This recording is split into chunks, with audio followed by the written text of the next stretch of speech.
والذین هم للزکاة فاعلون، اور کامیاب مومن وہ ہے جو زکوٰۃ ادا کرنے والے ہیں۔ زکوٰۃ کے معنی ہے پاک صاف کرنا، کیونکہ یہ جس مال میں سے زکوٰۃ نکال دی جاتی ہے بقیہ مال وہ پاک صاف ہو جاتا ہے، اس لیے بھی اس کو زکوٰۃ کہا جاتا ہے۔ مفسرین نے اس آیت کے دو مطلب بیان فرمائے ہیں، ایک تو یہی کہ وہ زکوٰۃ ادا کرنے والے ہیں، دوسرے یہ کہ وہ اپنے اخلاق کا تزکیہ کرنے والے ہیں، اپنے اخلاق کو پاک و صاف کرنے والے۔ جو یہ مشہور معنی ہے، اسی سے متعلق آج کچھ گفتگو انشاءاللہ آپ حضرات کے سامنے ہوگی۔ والذین هم للزکاة فاعلون، جو زکوٰۃ ادا کرنے والے۔ کامیاب مومنین کی صفت یہ بھی ہے کہ وہ اپنے مال میں سے اللہ کے حق کو روک کر نہیں رکھتے، وہ اللہ کا جو حق ہے اسے ادا کر دیتے۔ وہ ادا کرنے کا جو طریقہ بیان کیا گیا ہے اس کے مطابق وہ اللہ تبارک و تعالیٰ کا حق ادا کر دیتے ہیں۔ طریقہ کیا ہے؟ یہ ہر مومن کے اوپر فرض نہیں ہے زکوٰۃ، بلکہ جن لوگوں کو اللہ تبارک و تعالیٰ نے صاحب مال بنایا ہے ان کے اوپر زکوٰۃ ہے۔ اور شریعت کی اصطلاح میں صاحب مال وہ آدمی ہے، مالدار آدمی وہ ہے جس کے پاس ضروریات زندگی سے زائد 52.5 تولے چاندی ہو۔ یہ 52.5 تولے چاندی یہ کتابوں میں چلتا ہوا آ رہا ہے، اسی لیے 52.5 تولے چاندی بیان کیا جاتا ہے۔ میں نے غالباً اس سے پہلے بھی عرض کیا تھا کہ یہ 52.5 تولے جو ہے یہ 1 تولہ 12 ماشے کا ہے، اور اب جو تولہ چل رہا ہے وہ 10 گرام کا تولہ، 10 گرام کا تولہ۔ تو اس حساب سے 52.5 تولے آج کے تولے کے حساب سے گرام 612 گرام چاندی بنتی ہے، 612 گرام چاندی بنتی ہے، جو آج تقریباً آج کے حساب سے اگر اس کی مالیت دیکھی جائے تو تقریباً 70-71 روپے چاندی چل رہی ہے گرام کے حساب سے، تو 40-42-43 ہزار روپے کے آس پاس پڑے گی، 43 ہزار روپے کے پاس پڑے گی۔ اگر اتنا پیسہ نقد ہو یا اتنی چاندی ہو 612 گرام، یا چاندی بھی نہیں ہے نقد بھی نہیں ہے صرف سونا ہے، تو سونا 7.5 تولے سونا ہونا چاہیے۔ اور اگر تھوڑا سا سونا تھوڑی سی نقد ہے، تھوڑا سا سونا تھوڑی سی چاندی ہے، تو پھر ایک نصاب یعنی چاندی کے نصاب کو پورا ہو جائے اگر وہ 43 ہزار روپے کے آس پاس کی مالیت کا ہو جاتا ہے، 43 ہزار روپے کی مالیت کے آس پاس کا ہو جاتا ہے، تو گویا کہ شریعت کی اصطلاح میں وہ آدمی مالدار ہے۔ اب اس میں یہ دیکھا جائے گا کہ ضروریات زندگی سے زائد ہو۔ اب ضروریات کے اندر کیا چیز شامل ہے؟ ضروریات میں یہ شامل نہیں ہے کہ ہم نے بیٹی کی شادی کے لیے پیسے رکھ رکھے ہیں، وہ بھی ضروری ہے، نہیں جی۔ پلاٹ لینے کے لیے رکھ رکھے ہیں، مکان بنانے کے لیے رکھ رکھے ہیں، گاڑی لینے کے لیے رکھ رکھے ہیں، کسی کام کے لیے اس طرح نہیں کہ اگر کسی کام کے لیے پیسے جوڑ کر کے رکھے ہیں تو وہ ضروریات زندگی سے زائد ہے۔ ضروریات زندگی کا مطلب یہ ہے کہ آدمی کے پاس اپنا اور اپنے اہل و عیال کے کھانے خرچے کے برابر پیسے ہو، اس سے زائد جو ہے وہ ضروریات زندگی سے زائد، اس سے زائد جو ہے وہ ضروریات زندگی سے زائد ہے۔ تو اب اس کا مطلب یہ ہوا کہ تقریباً اتنے پیسے تو سبھی کے پاس ہوتے ہیں، اتنے پیسے تو تقریباً عام طور پر سبھی کے پاس ہوتے ہیں۔ تو اب اس میں یہ ہے کہ 1 سال ان کو گزر جانا چاہیے آپ کے پاس۔ اس میں غلط فہمی یہ ہے کہ ہم یہ سمجھتے ہیں کہ ہر پیسے کے اوپر 1 سال گزر نہیں،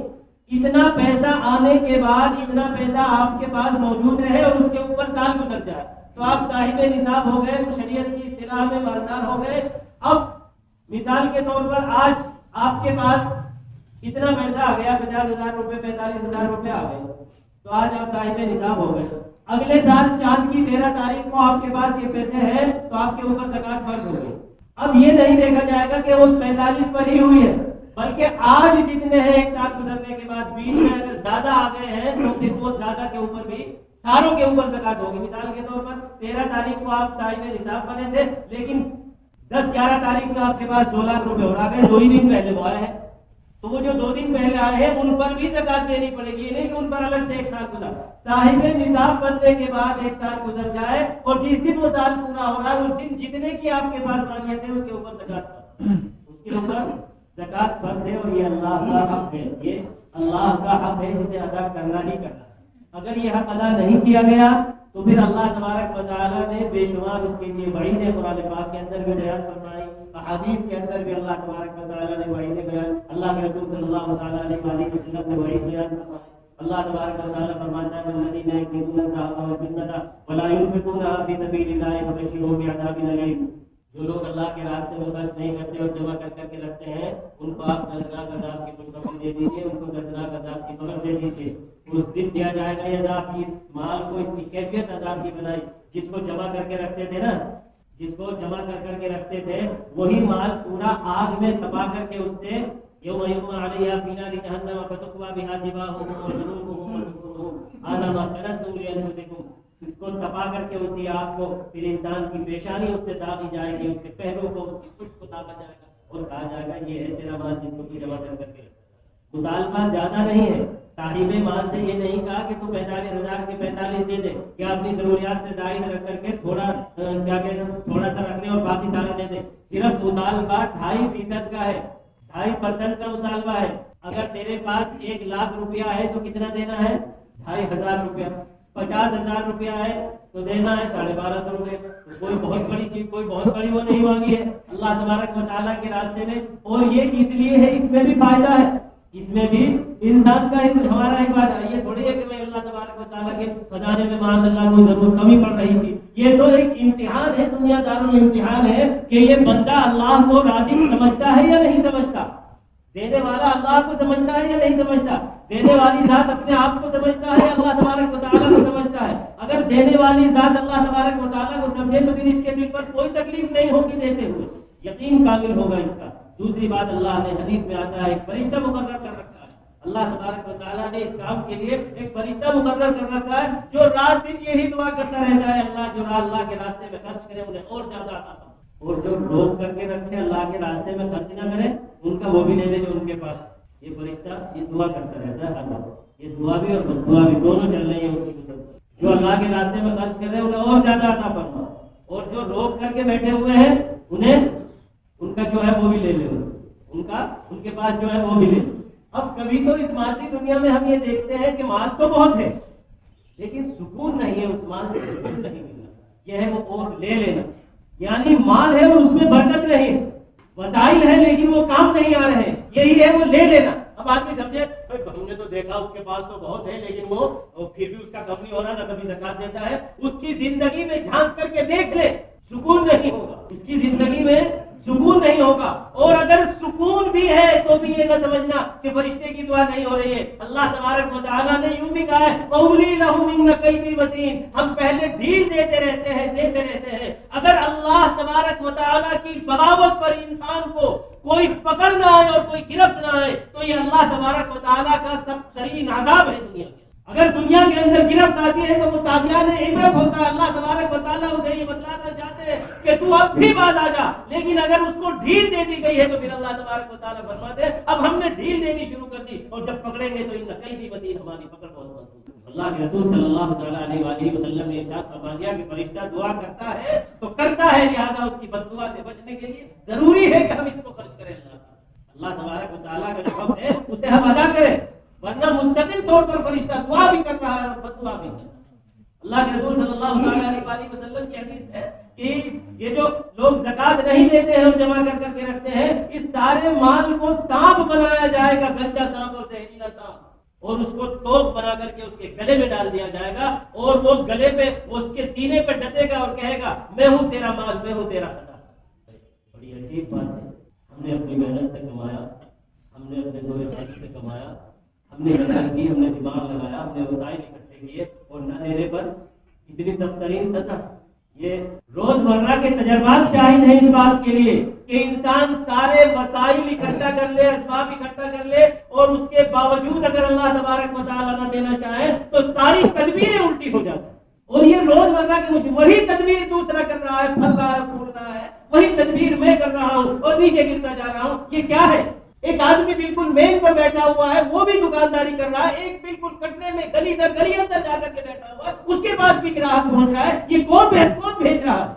لہذا جب تک یہ سمجھے گا کہ میرے زور بازو کا کمایا ہوا ہے، میرے دماغ کی، میں نے اپنے جو وسائل اکٹھے کیے ان سے میں نے کمایا ہے، میں نے جو اپنی تدبیریں لگائی ہیں ان سے کمایا ہے، جب تک یہ سوچے گا تو خرچ کرنے کے لیے اس کو تکلیف ہوگی، اور جب یہ سوچ لے گا کہ دینے والی ذات اللہ کی ہے اور اس کا وعدہ ہے کہ اگر اس کے راستے میں خرچ کریں گے تو مثل الذین ينفقون اموالهم فی سبیل اللہ کمثل حبۃ انبتت سبع سنابل فی کل سنبلۃ مئۃ حبۃ،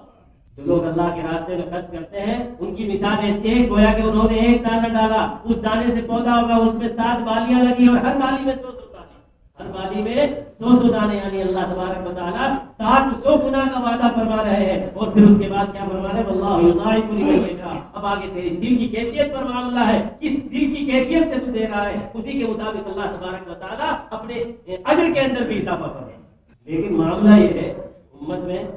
3 طبقے ہیں۔ ایک طبقہ تو وہ ہے جو صحیح حساب کر کے زکات دیتا ہے، ایسا نہیں ہے بالکل امت ان سے خالی ہو گئی۔ اللہ کا کرم ہے، ایسے لوگ بھی ہیں جو پورا حساب کر کے زکات دیتے ہیں اور ہر سال دیتے ہیں۔ اللہ تبارک و تعالیٰ قبول فرمائے اور تمام امت مسلمہ کو توفیق عطا فرمائے۔ ایک طبقہ ایسا ہے جو خرچ کرتا ہے لیکن کوئی سائل آیا اس کو دے دیا، مسجد والے آئے اس کو دے دیا، مدرسے والے آئے اس کو دے دیا، کسی بیوہ کی شادی، بچی کی شادی ہے اس کو دے دیا، کسی کا اور کوئی اور رفاہی کام ہے اس کو دے دیا۔ اس طریقے پر خرچ تو کرتے رہتے ہیں لیکن زکات کی نیت سے حساب کر کے نہیں لیتے اور یہ سوچ لیتے ہیں کہ ہم تو خرچ کر ہی رہے ہیں، ہماری زکات اس میں ادا ہو گئی۔ اس طریقے پر زکات ادا نہیں ہوگی،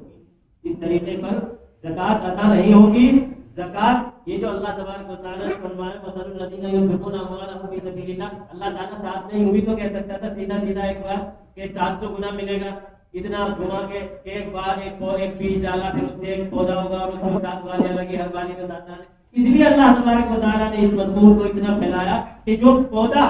جو بیج زمین کے اندر بویا جاتا ہے اس میں 3 خاصیتیں ہونا ضروری ہے، 3 خاصیتیں ہونا ضروری ہے۔ ایک تو یہ کہ وہ بیج بالکل صحیح سالم ہو، ایک تو یہ کہ وہ بیج بالکل صحیح سالم ہو۔ دوسری بات پھر اس بیج کو جس جگہ پر ڈالا جا رہا ہے زمین کو نرم کر کے ہموار کر کے پھر اس بیج کو ڈالا جائے اور پھر اس بیج کو ڈالنے کے بعد پھر اس کی حفاظت بھی کی جائے، تب جا کر کے وہ کھیتی اگتی ہے، تب جا کر کے پودا اگتا ہے اور تب جا کر کے وہ پودا پھلتا ہے۔ تو اسی طریقے پر اللہ کے راستے میں جو خرچ کیا جا رہا ہے مال بالکل اصلی اور پیور ہونا چاہیے، پیور کا مطلب ملاوٹ نہیں ہونی چاہیے، اس میں حرام کا مال نہیں ہونا، بالکل حلال کا مال ہونا چاہیے۔ دوسری بات یہ ہے کہ حلال کا ہونے کے ساتھ ساتھ جہاں دے رہے ہو وہ جگہ بھی صحیح ہونی چاہیے، وہ جگہ بھی مصرف ہونا چاہیے کہ یہاں پر زکات لگتی ہے۔ اب زکات کے مصارف کیا ہے یہ ایک لمبی بحث ہے، پھر انشاءاللہ رمضان المبارک میں اس بارے میں آپ حضرات کے سامنے تفصیل آتی رہتی ہے۔ تو